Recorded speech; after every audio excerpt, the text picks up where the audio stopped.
Episode की शुरुआत में मेहता साहब और हाथी भाई टेबल टेनिस खेलना शुरू करते हैं। पोपटलाल मैच की कमेंट्री करना शुरू करता है। मेहता साहब और हाथी भाई मैच खेल रहे होते हैं, तभी बीच में हाथी भाई थक जाते हैं तो सोढ़ी उनके लिए चेयर का इंतजाम करता है और वो बैठकर टेबल टेनिस खेलते हैं। मेहता साहब मैच जीत जाते हैं। फिर अंजलि भाभी मेहता साहब के साथ खेलने आती है। दोनों मजे में खेलते हैं। फिर अंजलि भाभी मेहता साहब को हरा देती है। अगले राउंड में कोमल भाभी अंजलि भाभी के साथ खेलने आती है। अंजलि भाभी फिर से जीत जाती है। फिर अय्यर भाई अंजलि भाभी को चुनौती देते हैं। अंजलि भाभी हार जाती है।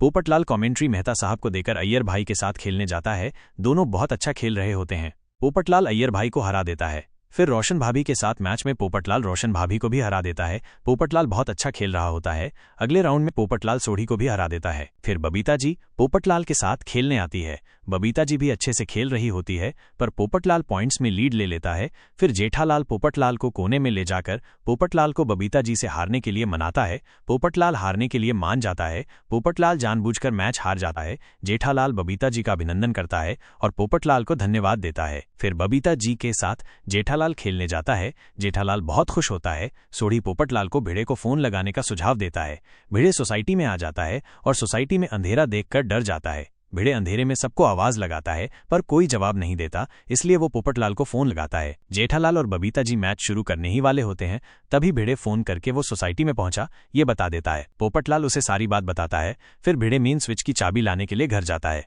पोपटलाल सबको नीचे चलने को बोलता है, पर जेठालाल को बबीता जी के साथ टेबल टेनिस खेलना होता है। सब लोग जेठालाल को नीचे चलने की रिक्वेस्ट करते हैं। बबीता जी के बताने पर जेठालाल मान जाता है। भिड़े घर में जाकर मेन स्विच की चाबी ढूंढता है, पर उसे चाबी नहीं मिलती। सब लोग सोसाइटी कंपाउंड में आ जाते हैं। भिड़े नीचे जाकर सबको बताता है कि उसे चाबी नहीं मिल रही। पोपटलाल भिड़े पर चिल्लाने लगता है। भिड़े बताता है उसे याद नहीं आ रहा कि उसने किसको चाबी दी है। भिड़े अब्दुल को फोन लगाकर पूछता है तो उन्हें पता चलता है कि मेन स्विच की चाबी तो भूतनाथ के इलेक्ट्रीशियन के पास है। भिड़े अब्दुल का फोन काटकर नौटंकी करने लगता है और सोसाइटी वालों को झूठ बताता है कि चाबी अब्दुल के पास है और वो आ रहा है। अगले एपिसोड के प्रोमो में दिखाया जाता है कि भिड़े सबको जब तक इलेक्ट्रिसिटी का काम नहीं होता तब तक क्लब हाउस में जाने की सलाह देता है। जेठालाल बहुत खुश हो जाता है क्योंकि उसे बबीता जी के साथ मैच खेलना होता है। सब लोग मैच खेलने के लिए निकल ही रहे होते हैं, तभी सोसाइटी में अब्दुल आ जाता है। अब्दुल को देखकर भिड़े शॉक हो जाता है। आपको क्या लगता है, क्या अब्दुल सारी सच्चाई सोसाइटी वालों को बता देगा? क्या सोसाइटी में लाइट वापस आएगी? क्या जेठालाल बबीता जी के साथ मैच खेल पाएगा? कमेंट करके जरूर बताइए। अगर ये वीडियो आपको पसंद आ गया होगा, लाइक करें, शेयर करें और सब्सक्राइब करें। ऐसे ही मजेदार वीडियोस के लिए जुड़े रहें।